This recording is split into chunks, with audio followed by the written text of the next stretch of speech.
consultant requested a one-time lump sum payment of $10.5 million for 4 months' work. Obviously a red flag given the nature of the work. Rio Tinto executives debated the amount and the form of payment, and one executive wrote, quote, "Tell the consultant one big lump looks like a bribe and people will wonder where the money went," close quote. Despite these concerns, Rio Tinto eventually approved 2 lump sum payments totaling $10.5 million. Global companies face unprecedented risks and challenges in today's economy. To mitigate these legal and economic risks, companies are rapidly embracing and elevating the importance of robust ethics and compliance programs to promote positive corporate citizenship. On corruption, crime, and compliance, you'll hear from industry leaders and insiders about how to create effective ethics and compliance programs that will mitigate risks and maximize financial performance. Here's your host, Michael Volkov. Well, hello.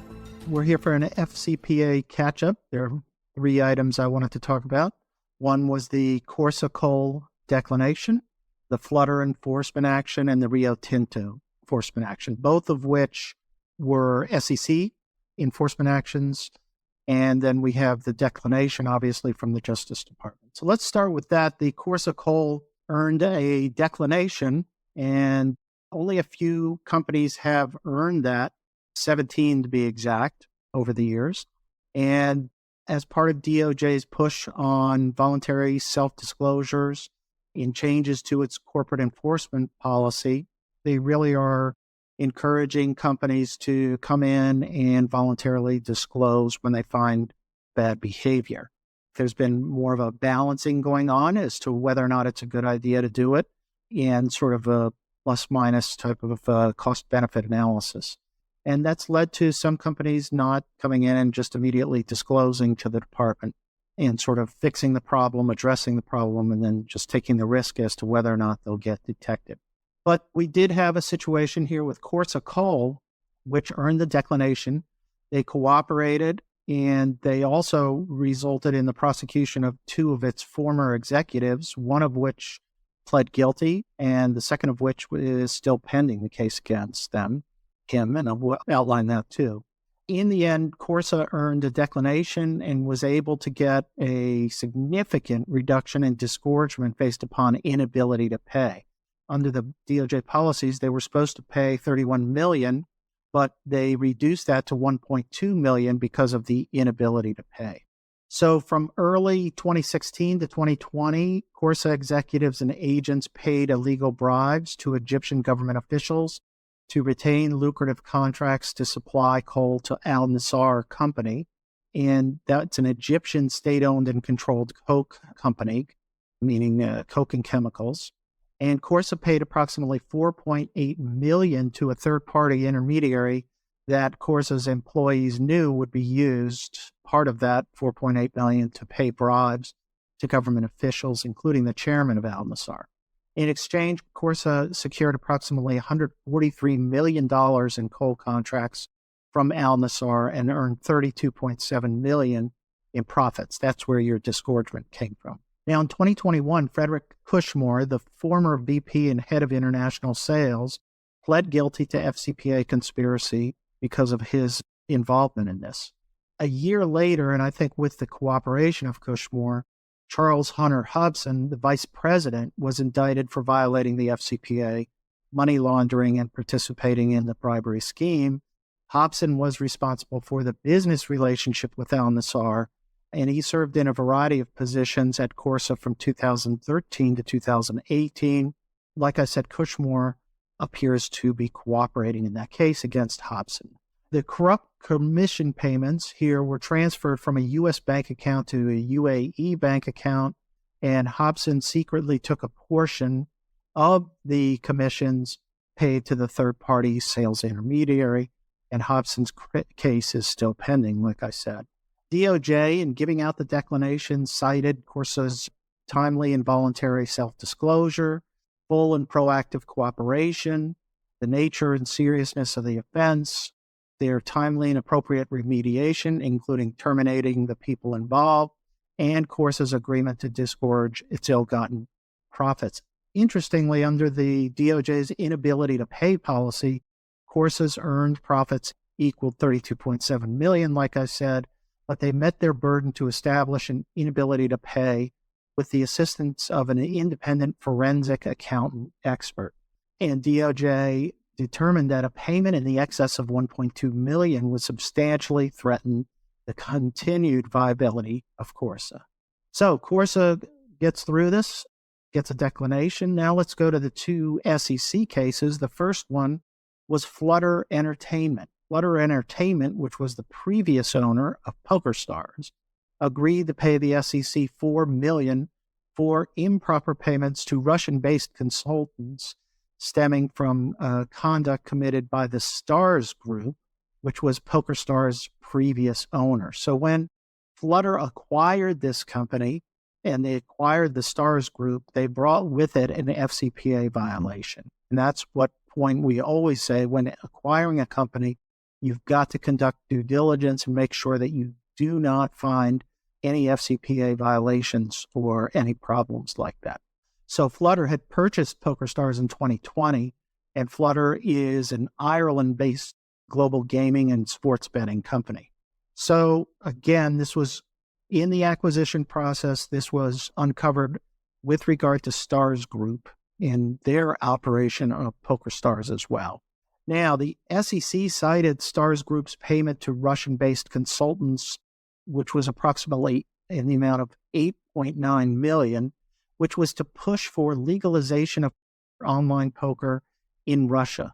And they conducted the lobbying campaign between 2015 and 2020. And the Stars Group did not maintain any kind of appropriate due diligence process for third parties or even having written contracts. And the Stars Group did not initially retain the third-party consultants. You got to go back in history even more.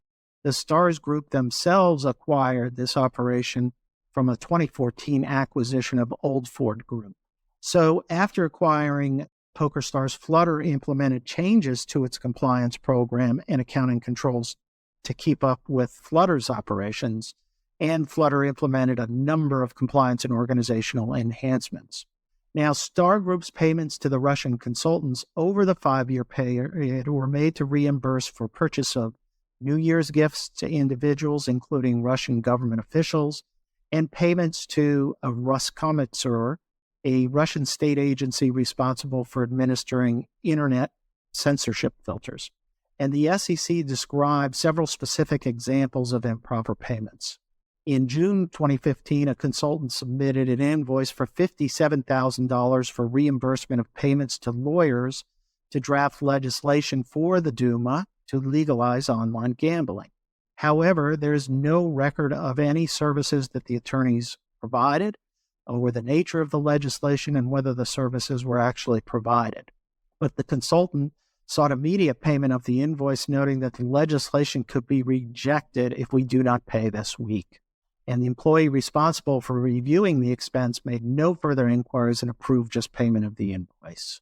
In 2016, Stars Group made 2 separate payments for approximately $22,000 each to a consultant to reimburse for payments made to Roskomitzur, and no proof of payments were existed, and the expenses were listed as lobbying fees.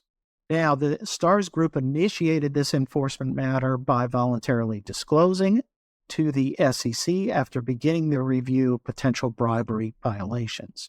Flutter was credited for its cooperation and remediation, and Flutter exited the Russian market following Russia's invasion of Ukraine.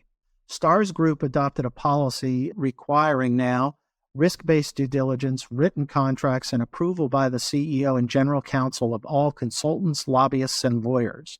Notwithstanding this requirement, the company continued to make improper payments to Russian consultants in violations of that policy. And in 2017, the Stars Group signed new contracts with the Russian consultants, but until 2019, Stars Group employees did not review invoices to verify that actual services were provided. Okay, so that was the Stars Group matter. Now let's go to Rio Tinto.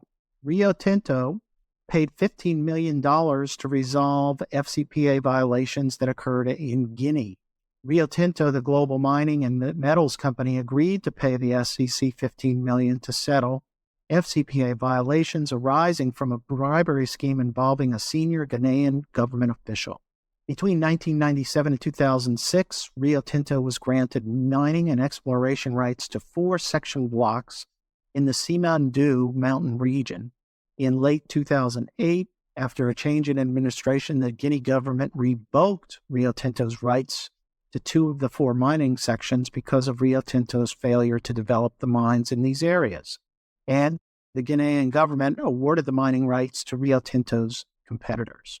After the reassignment, Rio Tinto devoted significant resources to develop the 2 mining blocks if they were retained. In 2010, yet another administration was voted in power, and the new government declared that all mining contracts would be re-examined. As a result, the competitors were stripped of the 2 mining blocks that were previously taken from Rio Tinto and then reassigned.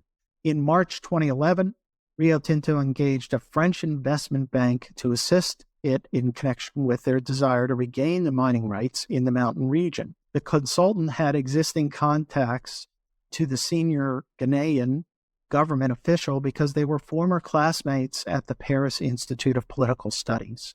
The consultant had no prior experience in the mining industry. You can tell where this story is going to go with that consultant. In April of 2011, the consultant offered or attempted to bribe the government official. With the assistance of the consultant, Rio Tinto eventually secured its mining rights and entered into an agreement to pay $700 million for its failure to develop the existing mining properties. The consultant's fees remained undetermined throughout the settlement negotiations. Eventually, the consultant negotiated his fees with a Rio Tinto senior executive and stressed the Ghanaian official often asked whether Rio Tinto had paid him yet. While working for Rio Tinto, there were a number of red flags suggesting that the consultant was advising the Ghanaian official and preserving Rio Tinto's ability to operate in Guinea. The SEC cited a number of emails that suggested that a portion of the consultant's fees would be paid to the Ghanaian official. The consultant requested a one-time lump sum payment of $10.5 million for 4 months' work. Obviously a red flag given the nature of the work. Rio Tinto executives debated the amount and the form of payment, and one executive wrote, quote, "Tell the consultant one big lump looks like a bribe and people will wonder where the money went," close quote. Despite these concerns, Rio Tinto eventually approved 2 lump sum payments totaling $10.5 million. On July 8th, Rio Tinto paid $7.5 million to the consultant's Swiss bank account, and on July 11th, 2011, Rio Tinto placed the remaining $3 million in an escrow account to be released after December 31st, 2015, provided that Rio Tinto retained its mining rights. And it was eventually released and paid to the consultant. In July 2011, the consultant attempted to transfer $822,000 from his Swiss bank account to a Hong Kong company owned by another Ghanaian national with close ties to government officials. The bank blocked the transaction due to corruption concerns and ties to the Ghanaian government. Weeks later, the Hong Kong company paid for re-election campaign T-shirts. I mean that, re-election campaign T-shirts for the Ghanaian government officials' re-election company. These shirts matched the description on the consultant's invoice that was submitted to the Swiss bank when seeking to transfer the $822,000 payment. So obviously they were trying to disguise the payment and linked it to T-shirts, as we see. Now, Rio Tinto cooperated in the SEC's investigation, and their remediation included termination of employees responsible for the misconduct and enhancement of its internal accounting controls. Specifically, Rio Tinto strengthened its ethics and compliance organization, enhanced its code of conduct, as well as its policies and procedures, gifts and hospitality, due diligence, and use of third parties. In addition, Rio Tinto enhanced its whistleblower program, improved its monitoring systems and internal controls related to payments to third parties. Finally, Rio Tinto enhanced its anti-corruption risk assessments and transactions testing and increased training of employees and third parties. Nonetheless, real lesson in the payment of high commissions to a sales agent involved in the extractive industries. And that's a warning to anybody involved in mining, oil and gas, or any other extractive type of mining operation. So that's it. That's just a quick catch up on 3 important matters related to the FCPA. We'll see you next week with another important episode on corruption, crime, and compliance. Thanks a lot. If you enjoyed this episode, the best way to support the show is by subscribing on your favorite listening platform. To learn more and connect with Michael Volkov, go to volkovlaw.com.